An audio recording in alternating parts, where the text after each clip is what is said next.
Bismillahirrahmanirrahim. Assalamualaikum warahmatullahi wabarakatuh. Alhamdulillahirabbil alamin. Assalatu wassalamu ala asyrafil anbiya'i wal mursalin wa ala alihi wa sahbihi ajma'in. Alhamdulillah, bersyukur kepada Allah dengan limpah kurnia dan izin daripada Allah, kita dapat lagi bersua pada pagi ini. Selawat dan salam ke atas junjungan mulia Nabi Muhammad sallallahu alaihi wasallam, para keluarga baginda dan sahabat baginda, insya-Allah. Jadi saya mengucapkan selamat datang kepada warga-warga penonton. Saya percaya merupakan follower setia sesi kuliah di Surau An-Nur. Dan saya minta maaf tadi lewat beberapa minit. Saya cuba untuk menggunakan laptop, tapi sebab setting dia complicated, jadi saya bertukar kepada handphone, ya. Baik, terima kasih kepada Facebook Fatih El-Lubna tuan. Ni Bazid Aziz ni saya perasan memang selalu awal, ya. Memang menanti-nanti. Begitu juga Hijrah Biiznillah, Arusmil pun nama yang sangat familiar. Nur Cahaya. Jadi Masya Allah, Tabarakallah. Mudah-mudahan Allah memberkati majlis ilmu kita pada hari ini. Baik, tanpa melengahkan masa, saya nak memulakan. InsyaAllah saya difahamkan kuliah muslimat kita ni akan diadakan setiap kita kata untuk siri saya lah, ya, setiap bulan minggu yang pertama, ya. Betul lah Tuan Zulkifli, ya. Baik, jadi insyaAllah kita inilah kitab yang saya bawakan, dan ini ialah publishing ataupun versi cetakan yang lama. Dan kitab ini dia menghimpunkan hadis-hadis Rasulullah sallallahu alaihi wasallam yang mana baginda khususkan untuk para wanita, ataupun yang baginda sendiri pesan kepada para wanita seperti mana yang telah diriwayatkan. Antaranya diriwayatkan oleh Sayyidatina Aisyah radhiyallahu anha, diriwayatkan oleh puteri baginda Fatimah binti Muhammad dan sebagainya lah. Jadi saya sangat menyukai untuk menggunakan kitab ini sebab di dalamnya terdapat banyak panduan untuk muslimah, insya-Allah. Jadi sahabat sekalian, saya boleh nak minta sharekan live kita pada pagi ini, dan kalau yang ada grup WhatsApp boleh copy link, tekan di ruangan titik 3 tu, copy link dan sharekan live ini kepada grup-grup family kita. Sebab kalau boleh kita nak sama-sama mengikuti kuliah ini, kerana ia kuliah yang insya-Allah berjadual, dan siapa yang mengikuti pada awal hingga habis insya-Allah beruntunglah, ya, sebab kita dapat ikut satu persatu topik yang menarik. Baik, jadi hari ini kita nak start daripada awal. Sebelum tu kita nak saya nak membacakan satu hadis yang mungkin dapat menjadi cetusan semangat untuk kita terus-menerus bersemangat dalam menuntut ilmu. Nabi SAW bersabda, "Man salaka tariqan yaltamisu fihi ilma, sahalallahu lahu bihi tariqan ilal jannah." Barang siapa yang melalui satu jalan untuk menuntut ilmu, maka Allah akan mempermudahkan baginya jalan menuju syurga Allah.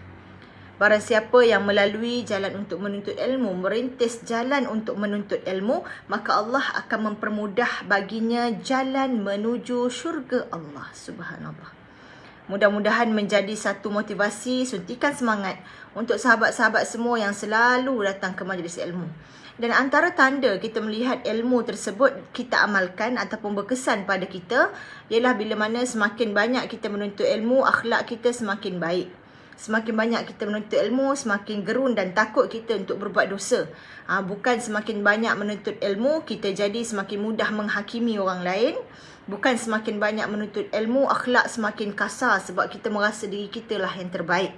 Jadi penyakit-penyakit hati ini perlu dibersihkan sahabat, sebab orang yang menuntut ilmu ialah mereka yang telah diberikan Allah peluang, ya, untuk mengetahui apakah dia cara hidup Islam. Jadi sebab itu janganlah kita sekadar pergi ke majlis ilmu ataupun mendengar ilmu semata-mata untuk mendengar, tetapi niatkanlah untuk kita mengamalkan. Mudah-mudahan semakin bertambah ilmu, bertambah baiklah amal kita, dan bertambah takut kita untuk berbuat dosa dan menambahkan kemurkaan Allah, insya-Allah. Jadi wasiat kita yang pertama ialah tentang menyelamatkan diri daripada api neraka. Saya akan membacakan hadis daripada Nabi sallallahu alaihi wasallam berkaitan dengan kedudukan, ya, kedudukan perempuan. Apakah pesan Nabi kepada para wanita? An Abi Sa'id radhiyallahu anhu qala, kharaja Rasulullah sallallahu alaihi wasallam fi adhan aw fitrin ila al-musalla famarra 'ala an-nisa' faqala Ya ma'syaran nisa tasaddaqna fa inni uritukunna aktsara ahli an-nar wa fi riwayatin tasaddaqna wa akthirna al-istighfar.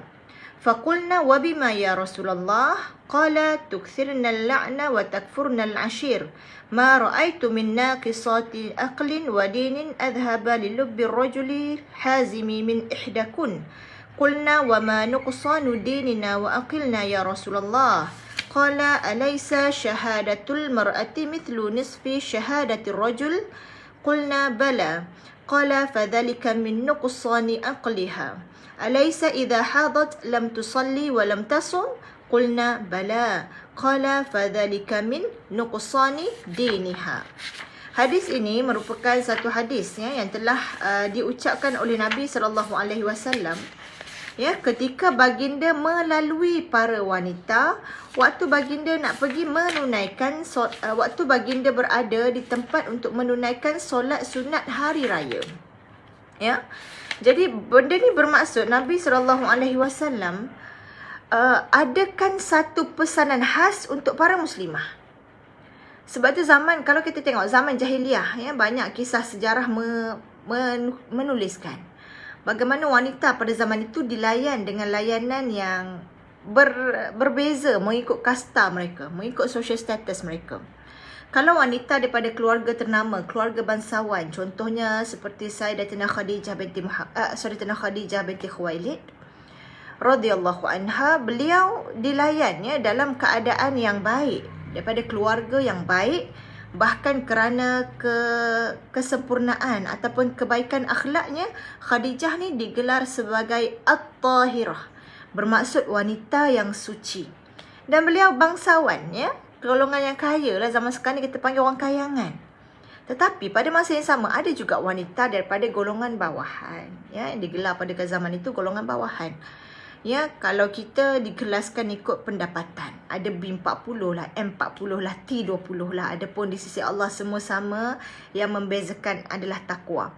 Cuma nak bagi tahu di sini adanya perbezaan kelas dalam masyarakat. Dan pada zaman Rasulullah SAW, di saat baginda belum dilantik menjadi Rasul, pada masa itu masyarakat jahiliah berada dalam keadaan yang kucak-kacir. Fahaman yang bercampur bau daripada nenek moyang, ada sikit-sikit praktis Islam, ada bercampur dengan syirik, ada yang menyembah berhala, ada juga yang membuat rukun-rukun haji tapi dalam keadaan yang tak sempurna, dalam keadaan yang batil dan syirik. Dan banyak amalan-amalan yang bercampur di semenanjung tanah Arab pada ketika itu menjadikan penduduk di situ yang kita gelar sebagai penduduk jahiliah, zaman jahil. Kalau orang Melayu jahil ni kita panggil, minta maaf sebut kak-kak dan abang-abang atau tuan-puan sekalian, kita panggil bodoh lah. Itulah jahil, dia tidak mengetahui. Jadi jahiliahnya mereka bukanlah daripada sudut perniagaan, tak pandai hidup, bukan. Tetapi kerana tidak ada panduan daripada agama. Sebab tu Islam tu dia datang memberikan cara hidup. Dia bukan sekadar memberikan kita solat, berikan kita Al-Quran, dalam solat jadi Islam, di luar solat tak amalkan akhlak Islam, tidak. Islam sebagai ad-din, cara hidup. Maka bila baginda membawa risalah Islam, baginda turut sama mengubah cara hidup masyarakat pada zaman jahiliah. Praktis-praktis yang tak lagi sesuai dengan Islam cuba dihapuskan sedikit demi sedikit secara beransur-ansur. Contohnya ialah ada fahaman pada zaman jahiliah, wanita yang sedang didatangi haid perlulah tidak bercampur dengan masyarakat. Bahkan dianggap kotor. Kita kalau haid ada beberapa benda yang tak boleh buat, selain pada itu tak ada masalah. Dan ada juga fahaman pada zaman itu yang ditulis dalam kitab sirah menunjukkan perempuan pada zaman jahiliah kalau kematian suami, dia perlu berkabung selama 1 tahun. Di satu tempat yang kecil, di rumah yang berbeza daripada rumah yang sebelumnya. Bayangkan setahun kena berkurung, dan lepas habis tempoh setahun, bila nak habis tempoh berkabung selepas suami meninggal tu, dia perlu dilemparkan dengan kotoran daripada haiwan sebagai simbolik upacara yang mereka ni telah keluar daripada perkabungan. Dan ini ialah antara amalan yang telah disisihkan, yang telah dihilangkan dengan kedatangan Islam. Jadi ketika itu juga wanita boleh dijadikan pasangan untuk bertukar-tukar. Lelaki bebas untuk bersetubuh dengan wanita-wanita, terutama mereka yang berada di tahap rendah dalam masyarakat. Jadi kita lihat, ya Allah, betapa Islam datang, dia telah meninggikan bukan sahaja martabat wanita, Allah letakkan sebenarnya sama taraf dengan lelaki dari sudut nilai di sisi Allah. Yang membezakan hanyalah takwa. Jadi sebab itu muslimat, kita kena bersyukur, ya, yang mana nikmat Islam yang telah dibawa ni bukan sekadar iman di dalam hati kita, tetapi sebenarnya perubahan dari cara wanita dipandang dalam masyarakat. Saya melihat Islam sangat adil dalam meletakkan wanita, subhanallah, dan pada masa yang sama ada beberapa aturan supaya kehidupan kita dapat dijaga dengan baik dan bukan untuk dikongkong. Baik, kita tengok hadis ini. Daripada Abu Sa'id radhiyallahu an berkata, Rasulullah sallallahu alaihi wasallam keluar pada hari raya Idul Adha dan Idul Fitri ke tempat solat.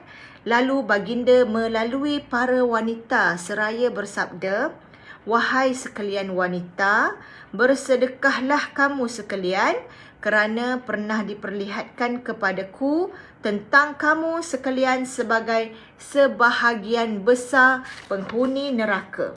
Ya, jadi jangan marah dulu. Ni kan kalau ustaz-ustaz yang cakap ni kan, ada yang tak puas hati kan. Cakap ustaz ni, beza-beza pula laki perempuan ni, tak adil. Kalau masyarakat kita ada istilah seksist. Ya, seksist ini orang yang macam dia ada diskriminasi jantina. Lah ya, kalau ustaz yang bagi ceramah ni mungkin ramai perempuan tak puas hati kan. Padahal ini yang ditulis oleh hadis sahih, ya. Nabi menyebut, kerana pernah diperlihatkan kepadaku tentang kamu sekalian sebagai sebahagian besar penghuni neraka. Tapi sabar dulu, ada huraian dia. Jadi yang lelaki pula jangan kata, itulah awak, dah kau tak nak masuk neraka tu, kena hormat pada suami dan sebagainya, ya. Jadi adalah huraian dia, kita tengok, ya. Sebab itu dalam pengajaran hadis juga kita tidak boleh semudah-mudah sekadar membaca tanpa melihat kepada huraian oleh ahli hadis ataupun daripada ulama sendiri. Ya, sebab boleh jadi ayat yang dinyatakan tu ada lagi tambahan ataupun huraian yang lebih lanjut. Sebab itu ada hadis yang boleh kita baca sekali lalu kita boleh faham. Tapi ada juga yang perlukan huraian di sebaliknya untuk kita memahami hadis itu. Termasuklah hadis yang saya bacakan ini. Dan dalam satu riwayat lain disebutkan, Nabi berpesan kepada muslimat, bersedekahlah kamu sekalian dan perbanyakkanlah istighfar. Mereka bertanya, ya, wanita muslimah zaman Rasulullah ni, dia tidak diam aja kalau tak puas hati. Walaupun dengan Rasulullah sallallahu alaihi wasallam. Sebab itu Nabi pernah memuji wanita Ansar. Kerana wanita Ansar ni mereka suka dan aktif bertanya kalau ada persoalan yang tidak difahami. Jadi sebab itu kita kalau menuntut ilmu, kalau contoh ustaz tu ada ajar sesuatu, kita rasa macam ustazah tu ada ajar sesuatu, kita rasa macam tak kena, tanya. Jangan biarkan diri anda diselubungi misteri. Jadi jangan sampai tak puas hati lah. Hukum Islam ni kenapa macam ni? Ya, kenapa perempuan macam ni? Kenapa lelaki begini-begini? Jadi kena tanya. Jangan dibiar persoalan tu sekadar berada dalam hati, kemudian lebih teruk, bimbang dia menimbulkan keraguan kepada ajaran Islam. Jadi ini sifat wanita pada zaman Rasulullah. Bila Nabi bagi pesanan, mereka tidaklah kita kata okey terus dengar sahaja. Mereka dengar, pada masa yang sama mereka bertanya untuk mendapatkan kepastian. Maka wanita itu tanya, kenapa wahai Rasulullah? Ya, kenapa kamu menyuruh kami perbanyakkan sedekah dan perbanyakkan istighfar? Maka baginda menjawab, kerana kamu, wahai perempuan semua, banyaknya melaknat dan mengingkari keluarga, iaitu suami. Kerana kamu, wahai wanita muslimah, ya, banyak kesilapannya pada melaknat dan mengingkari suami. Aku, Nabi sambung, ya, aku tidak melihat wanita yang kurang akal dan agamanya daripada salah seorang di antara kamu yang dapat menyaingi fikiran seorang laki-laki yang teguh hatinya. Maka mereka bertanya, apakah kekurangan dari sudut agama dan akal kami, wahai Rasulullah? Sebab baginda ada sebut, aku tidak melihat wanita-wanita yang kurang akal dan agamanya dari salah seorang di antara kamu, yang mana wanita ni dia tidak dapat menyaingi fikiran seorang laki-laki yang teguh hatinya. Ingat, laki-laki yang teguh hatinya ya. Maka baginda menjawab, ya, bila orang tanya kenapa wahai Rasulullah, kenapa baginda cakap kami ni akal kurang, agama kurang. Ini termaktub dalam hadis wahai muslimat. Jadi orang lelaki jangan ketawa dulu. Tengok kita orang lagi cerdik. Ada dia punya huraian dia tu. Sampai ke ada tu macam-macam cakap lu kan. Baik, maka Nabi bagi tahu, bukankah kesaksian seorang wanita seperti setengah kesaksian seorang lelaki? Maka mereka menjawab, benar. Baginda berkata, maka begitulah di antara kekurangan dari sudut akalmu. Bukankah apabila haid, dia iaitu wanita tidak boleh solat dan puasa? Maka wanita menjawab, benar, betul. Waktu kalau kami dalam keadaan haid, kami tak boleh solat dan puasa. Maka baginda berkata, maka begitulah di antara kekurangan dari sudut agamanya. Apakah huraian hadis ini? Ya, kalau kita pecah kepada beberapa komponen. Pertama, Nabi mengingatkan muslimah supaya banyakkan bersedekah. Dalam riwayat lain, Nabi mengingatkan banyakkan bersedekah dan perbanyakkanlah istighfar. Kerana Nabi SAW kata antara sebab kesalahan kita ialah kerana banyaknya mengingkari dan melaknati keluarga, iaitu suami. Jadi muslimat janganlah bila orang bagi nasihat kepada kita, spesifik kepada perempuan, kita jangan kalih kot lain. Contohlah, orang kata kena hormat suami. Minta maaf, kena hormat suami contoh. Lepas tu perempuan ni pun jawab, alah kalau suami tu baik, kalau suami tu soleh, tak apa juga ustazah. Tak apa juga da'i ni, kalau suami pun tak apa nak elok, solat pun tak apa nak cukup, macam mana kita nak hormat? Dia macam ni, orang nasihat kat kita, kita dengar, kita terima. Jangan kita kalih kot lain lah. Bidas kot lain. Orang suruh perempuan pakai tudung, tutup aurat, kita kata, kita je ke nak pakai sopan-sopan? Habis tu orang lelaki kenalah jaga mata. Jadi sampai bila dia takkan terima nasihat? Sebab setiap nasihat yang lalu, dia pergi kot lain. Setiap nasihat yang lalu, dia akan kilas kot lain, kata orang Kedah ya. Kilas kot lain ya. Jadi sampai bila kita nak terima nasihat kalau macam tu? Jadi pesanan buat diri saya juga ni, kadang betul bila suami nasihat pun kadang kita ada je nak menjawab kan. Jadi bila Nabi pesan kepada muslimat, jangan kita kata, alah kalau orang lelaki tu bagi nafkah elok ya, jaga tanggungjawab, tak apalah, nak hormat. Kalau suami ni pun tak berapa senonoh perangainya, macam mana nak hormat? Janganlah cakap macam tu. Jadi apa peringatan yang Nabi bagi pada muslimat? Kita dengar, sami'na wa ata'na. Kami dengar dan kami taat. Kita cubalah ubah, kita cuba baiki apa yang boleh kita baiki. Jangan melihat kesalahan orang lain untuk menutupi kekurangan kita. Boleh sebab kadang-kadang saya ada juga terbaca komen di Facebook. Bila orang komen kod perempuan, contoh bila orang bagi nasihat kepada perempuan, dalam komen tu ada je yang akan sebut, alah orang lelaki kenalah juga. Jadi yelah, orang lelaki ada nasihat dia. Orang lelaki kita buat kuliah muslimin lah kan, khas untuk orang lelaki. Tapi ini kuliah muslimat, kita saling mengingatkan. Jadi apa-apa pesanan yang datang ke muka kita, kita ambil dan kita cuba amalkan ya. Baik, insya-Allah. Nabi pesan kepada muslimat kerana diperlihatkan kepadaku tentang kamu sebagai sebahagian besar penghuni neraka. Jadi janganlah kita terfikir persoalan ni, aku termasuk ke? Kalau aku dah duduk kat neraka, tak guna lagi beribadah, tetap masuk neraka. Jangan fikir macam tu. Sebab Nabi SAW mengingatkan kita bahawa kita ni, cara hidup kita ni dibentuk ya dengan bagaimana nanti pengakhiran kita. Jadi sebab tu muslimat, kita kena membentuk cara hidup dengan cara yang baik supaya itu dapat mencorakkan pengakhiran kita, insya-Allah. Dan dalam riwayat lain disebutkan, bersedekah kamu sekalian dan perbanyakkan istighfar. Nabi pesan kepada muslimat supaya bersedekah dan perbanyakkan istighfar. Baik, ketika Nabi bagi pesanan kepada muslimat, dalam satu riwayat menceritakan waktu itu ada Sayyidina Ali bersama dengan baginda. Maka Sayyidina Ali buka jubah luarnya. Sayyidina Ali buka jubah luar, dalam tu ada baju paparkan pakaian luar tersebut, dan para muslimat yang datang dengar Nabi nasihat supaya bersedekah tu, ada yang mencabut perhiasan mereka dan diletakkan di atas hamparan tu untuk tujuan sedekah. Maksudnya apa sifat para sahabiah ni? Bila mereka dengar peringatan, cepat-cepat dia buat. Bukan ternanti-nanti, bukan ada alasan. Bahkan pada ketika itu yang ada perhiasan turut memberikan perhiasan mereka, diletakkan terus untuk diberikan sebagai sedekah. Ni kalau kita mungkin kalau pakai emas Korea bolehlah bagi kalau emas betul fikir 3 kali juga kan. Jadi itulah kita kata sahabat muslimat sifat dia cekap dan pantas dalam menyempurnakan amalan mereka. Nabi pesan terus buat. Dia tidak kata alah nak hormat macam mana kalau suami pun tak perangai tak apa elok. Jangan fikir macam tu. Peringatan untuk kita terima dan kita cuba laksanakan insya-Allah. Maka Nabi menjawab, kerana kita banyaknya melaknat atau mengingkari suami. Jadi muslimat, kadang-kadang suami ni boleh jadi orang yang kita sayang dan orang yang kita paling banyak tak puas hati.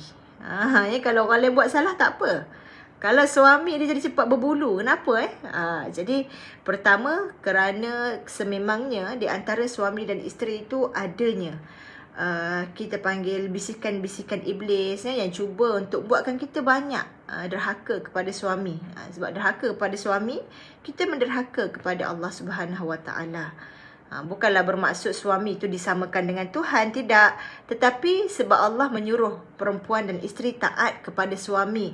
Jangan mengingkari suami, melainkan untuk perkara-perkara yang tidak mengikut syariat. Tapi itu yang iblis, dia tak nak kita jadi wanita solehah. Dia bagi rasa panas saja dengan suami tu. Dia bagi rasa nak melawan aja cakap suami walaupun suami cakap benda betul. Dia nak bagi rasa macam nak bagi alasan je bila suami menyuruh sesuatu. Jadi muslimat, jaga-jaga. Kadang-kadang apa yang suami suruh itu benda yang betul. Suami nasihat tu benda yang betul. Tapi dalam hati tu ada rasa nak melawan. Cuba istiqomah kita untuk menahan bisikan-bisikan tersebut. Sebab sememangnya iblis sebelum orang berkahwin, dia akan bisik-bisik sayang untuk dirapat-rapatkan dibuat maksiat. Bila sudah berkahwin, dibisik-bisik pula untuk menimbulkan pergeseran sehingga suami isteri bergaduh dan hingga akhirnya membawa kepada perpisahan yang tidak disukai oleh Allah. Perpisahan. Jadi sebab itu muslimat, jaga-jaga dengan tutur kata kita kepada suami, jaga-jaga dengan perangai kita kepada suami. Ini seronok suami-suami yang mendengar, terpandang bisni kat sebelah tu kan. Jadi suami pun ada juga tanggungjawab dia. Jadi bila suami dia melayan isteri dengan baik, memberi nafkah dengan sempurna, insya-Allah lebih mudah isteri untuk taat kepada suami. Tetapi ada juga isteri yang diuji dengan suami yang tidak menjalankan tanggungjawab. Kadang ramailah juga yang bertanya, macam mana dah ini saya nak taat? Suami pun tak bagi nafkah cukup, perangai pun tak semenggah. Ada juga yang pergi ke surau jadi muazzin tetapi suka marah anak isteri di rumah. Dengan orang dia baik. Jadi itulah ujian hidup. Kalau mampu bersabar dan bertahanlah. Kalau mampu bersabar dari sudut perpisahan, itu juga satu bentuk Islam bagi jalan penyelesaian. Cumanya kita kena ingat, bukan dalam Islam ni bukan kita ataupun bukan puan-puan sahaja yang diuji dengan situasi begitu. Ada isteri yang soleh, suami pula derhaka kepada Allah. Ada suami yang soleh, isteri pula derhaka kepada Allah. Dan ini terjadi kepada isteri Fir'aun, iaitu Asiyah. Asiyah ni seorang wanita solehah. Dia mengikut ajaran Islam dibawa oleh Nabi Musa AS. Tetapi suami dia tu bapa kepada segala kafir, iaitu Fir'aun. Kata bapa kepada segala kafir sebab beliau meminta orang supaya mengaku beliau sebagai Tuhan. Jadi bila dapat tahu Asiyah ini mengikut ajaran Islam, mengesakan Allah, maka Fir'aun marahlah. Diheretnya Asiyah ke padang pasir, diseksa dan dipaksa keluar daripada Islam. Tetapi Asiyah enggan. Asiyah tak nak, sehinggalah beliau meninggal dunia. Maka Allah merakamkan doa Asiyah dalam surah At-Tahrim ayat 11. Tuan-puan yang dihormati boleh cek dalam Quran. Surah At-Tahrim ayat 11. yang mana berbunyi a'udzubillahi minasyaitonirrajim, rabbi banili 'indaka baitan fil jannah wa najjini min fir'auna wa 'amalihi wa najjini minal qaumil kafirin. Sadaqallahul azim.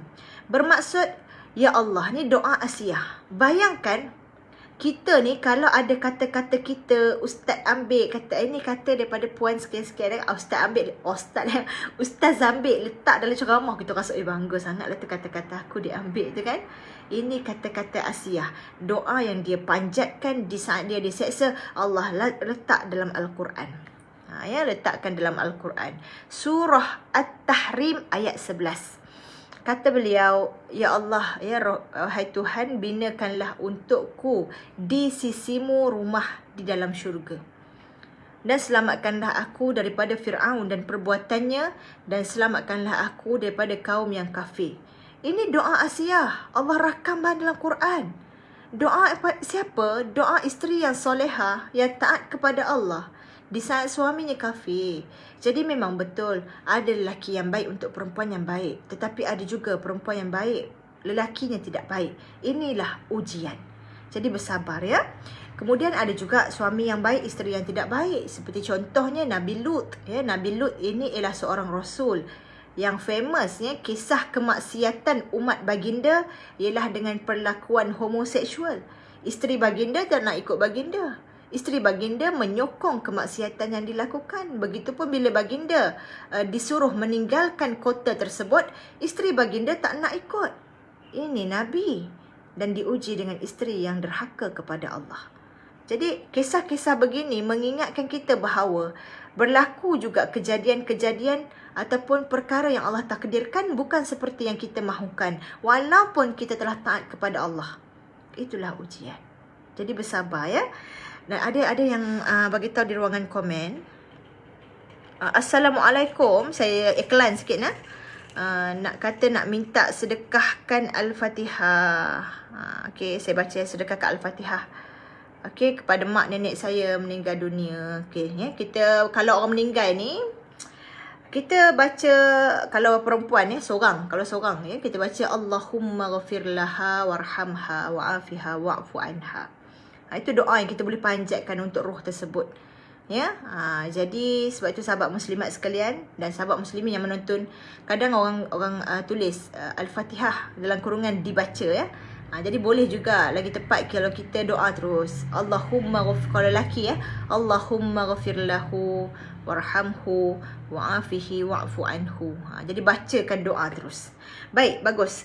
Hadir, ada yang komen hadir, masya-Allah ya. Ini ikut trend ni, hadir, masya-Allah, terima kasih. Jadi kita sambung balik. Dalam hadis tersebut juga Nabi menyuruh perempuan supaya perbanyakkan istighfar dan sedekah. Perkara berkaitan dengan sedekah ni muslimat, paling utama mula-mula sedekah dulu kepada kaum kerabat yang terdekat. Contohlah kita paling-paling dengan suami lah paling dekat. Contoh puan-puan ada suami dah tanggung nafkah ya, tapi tengok suami tu sengkek aje kan. Bila dah bayar-bayar semua dah tak ada, dah duit sangat untuk diri dia, puan bagi hadiah pada suami dapat pahala. Puan beli makanan kepada suami dapat pahala. Tapi jangan pula suami meletakkan beban nafkah tu kepada isteri. Isteri dia belanja atas ihsan dia, dapat pahala. Jadi isteri janganlah kata pada bagi suami sendiri, baik bagi orang lain.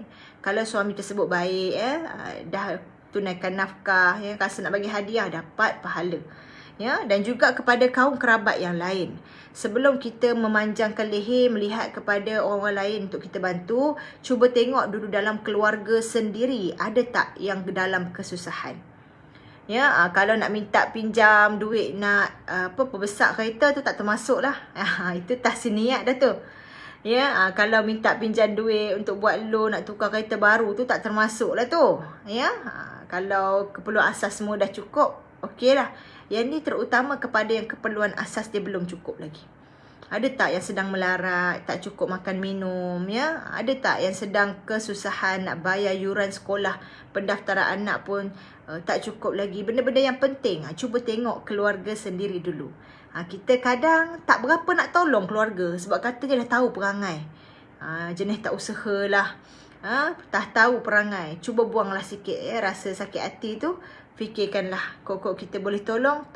Tengok ahli keluarga dahulu, kemudian barulah melihat kepada jiran, ya, kepada tetangga kita, kepada anak yatim, kepada orang susah, kepada yang dikenakan banjir baru-baru ni.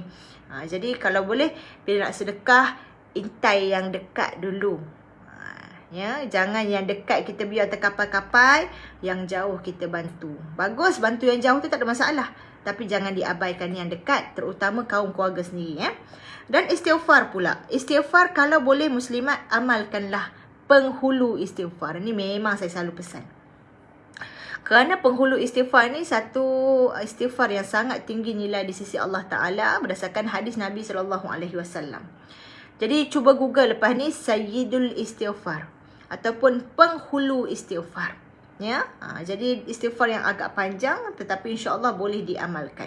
Dan Nabi juga bersabda dalam sabda baginda, "Man aktsara minal istighfar, ja'alallahu lahu min kulli hammin faraja wa min kulli dhiqin makhraja wa yarzuquhu min haitsu la yahtasib." Barang siapa yang memperbanyakkan istighfar, yang disebut dalam hadis Nabi 3 ganjaran. Yang pertama, Allah akan mengurniakan untuk kesusahan, Allah berikan kemudahan, kelapangan. Yang kedua, kalau ada kesempitan, Allah berikan kelapangan. Yang ketiga, Allah akan berikan dia rezeki. Wa yarzuquhu min haitsu la yahtasib. Rezeki daripada arah yang tidak disangka-sangka. Jadi sebab itu, banyakkanlah istighfar. Tak rugi orang yang sentiasa memohon ampun kepada Allah. Bahkan istighfar ni, orang suka guna khasiat, ya. Istighfar ni, istilah khasiat tu, dia bermaksud benefitnya, manfaat istighfar ni, dia akan menghilangkan dosa. Dan dosa ni dia akan menghalang rezeki daripada datang kepada kita. Jadi bila kita menghilangkan halangan dari sudut dosa tersebut, insya-Allah rezeki pun turun mencurah-curah. Dari rezeki ni tuan-puan jangan ingat harta sahaja, tapi rezeki lah daripada pelbagai bentuk. Ya, baik. Dan Nabi juga beritahu dalam hadis baginda tentang kekurangan akal dan kekurangan agama. Baik, ini kadang-kadang wanita dia tak puas hati. Ada yang kata lelaki ada 9 nafsu, 9 akal 1 nafsu. Perempuan ada 9 nafsu 1 akal. Itu tak tepat lah sebenarnya. Tidak ada dalam hadis yang sahih, ya, tidak ada. Baik, tetapi memang ada hadis yang Nabi sebutkan wanita kekurangan akal dan agama. Apakah maksud wanita kekurangan akal dan agama? Pertama, ini kena dengar baik-baik. Sebab kalau salah faham, lelaki akan merendahkan perempuan dan perempuan pun akan rasa diri dia kurang dari sudut akal. Bukan dari sudut intelektual, bukan dari sudut IQ, bukan dari sudut keupayaan berfikir pada waktu yang biasa. Tetapi kekurangan akal yang dimasukkan ini ialah kerana kuatnya pengaruh perasaan kepada wanita, kuatnya pengaruh emosi kepada wanita, sehingga menyebabkan wanita pada beberapa keadaan jadi kurang pertimbangan akal kerana kuatnya pengaruh perasaan kepada mereka. Boleh faham? Bermaksud wanita dia cepat emo lah kadang-kadang. Bila emo tu, ya, ini saya sebagai wanita pun akui, kecuali untuk mereka yang telah betul-betul teguh, steady hati dia tu, ya. Tetapi dari sudut fitrahnya wanita punya emosi memang lebih mendalam, ya, lebih mendalam berbanding orang lelaki. Jadi atas kerana itulah Nabi menyebutkan tak dapat menyaingi laki-laki yang teguh hatinya. Bukan kata semua lelaki teguh hati ni. Ada juga lelaki yang dia lebih lagi berperasaan daripada wanita. Tetapi kalau dia dalam sudut lelaki-lelaki yang teguh hatinya, yang rasional akalnya, yang dibimbing oleh iman dan kewarasan, maka kalau wanita ini dia mudah terbeban dengan perasaan, emosi dia mudah berkecamuk sehingga menyebabkan hilangnya pertimbangan. Maka sebab itulah kita kena ambil pengajaran bahawa perasaan wanita ni memang kuat, maka kita kena pandai-pandailah mengawalnya. Sebab itu kita melihat juga dalam beberapa hikmah, ya, dalam hukum Islam, ya, bagaimana lelaki diberikan peranan sebagai ketua juga kerana keteguhan hati dia yang menyebabkan dia punya fikiran ada kala lebih rasional berbanding perempuan dalam membuat pertimbangan. Jadi sahabat, kekurangan akal di sini bukan bermaksud kekurangan dari sudut intelektual. Tetapi kekurangan akal di sini juga bermaksud kekurangan akal di sini bermaksud ialah kerana kuatnya pengaruh perasaan dan emosi kepada wanita sehingga menyebabkan wanita ini mudah hilang atau kurang pertimbangan akal apabila dia telah dikuasai oleh perasaannya. Tetapi perasaan itu juga jangan kita kata kenapa lah macam ni. Perasaan itu penting sebab wanita dia perlu menanggung proses bersalin, proses mengandung, proses melahirkan, proses menyusukan, lebih rapat dengan pendidikan dan pembesaran anak-anak yang memerlukan perasaan yang kuat tu untuk bertahan. Kalau tak kuat rasa sayang tu tak sanggup tau kita nak menghadapinya. Jadi kerana itu perasaan tersebut ialah satu kelebihan yang Allah berikan. Tetapi kalau tak dikawal dengan baik, tak dipandu dengan iman dan takwa, maka dia mudah terpesong. Maka jadilah perempuan yang penuh perasaan, menjerit-jerit ketika berlaku, ketika dirasuk amarah, berlebih-lebih menangis, mengogoi, meraung-raung ketika ditimpa kesedihan. Minta maaf semua situasi tersebut akibatnya kerana tidak mengawal perasaan dengan baik. Jadi kita ambil hadis ni sebagai satu azimat untuk kita supaya kita dapat berhati-hati mengawal perasaan sendiri. Dan janganlah menafikan kekuatan lelaki yang lebih teguh fikiran rasionalnya asalkan lelaki itu hatinya teguh. Sebab itu ada jugalah lelaki yang perasaan dia kuat. Yang bezanya ialah dia punya keimanan dan ketakwaan. Maka sebab itu lelaki kadang dalam rumah tangga tidak mudah-mudah dia melafazkan cerai. Ini kalau gaduh sikit, isteri itu kadang-kadang dia punya mulut lagi laju daripada akal dia. Minta cerai. Kalau suami pun sama naik aja, diceraikan, kemudian rujuk balik, kemudian cerai balik, akhirnya kan jadi gila talak. Minta maaf sebut ini situasi yang pernah berlaku dalam masyarakat. Kenapa? Kerana tidak teguh hatinya. Sebab itu suami diberikan keteguhan hati, kelebihan dalam mengawal perasaan dia. Sebab itu dia dijadikan sebagai ketua antara sebabnya. Adapun dari sudut IQ, intelektual, itu bukanlah perbezaan yang ketara antara lelaki dan perempuan, berbeza ikut individu. Dan Allah juga dalam Quran meletakkan banyak dalil berkaitan dengan kedudukan lelaki dan perempuan yang sama di sisi Allah. Yang membezakan hanyalah takwa. Jadi kalau ada depan saya mak ayah, jangan beza anak lelaki anak perempuan dari sudut kasih sayang. Mungkin ada orang dia cenderung untuk membezakan anak lelaki dia sayang lebih. Sebab anak ni lah nak jaga aku tua nanti. Anak perempuan dia ikut suami. Jangan macam tu. Lelaki perempuan kita sayang sama rata. Cuma tugasannya yang berbeza. Baik, dan akhir sekali disebutkan tentang kekurangan agama bagi perempuan. Apakah maksud kekurangan agama? Jadi kadang-kadang ada orang lelaki yang dia memandang rendah kepada perempuan kerana dia rasakan perempuan tu kurang dari sudut agama. Tapi apa maksud kurang agama ni?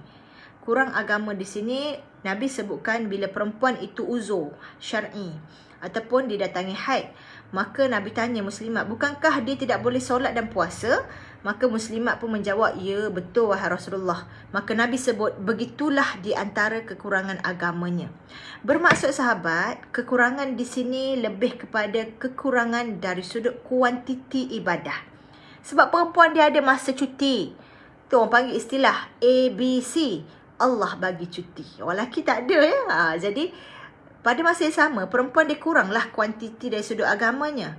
Tetapi kita boleh tambah dengan melaksanakan perkara-perkara sunat yang boleh dilakukan ketika uzur.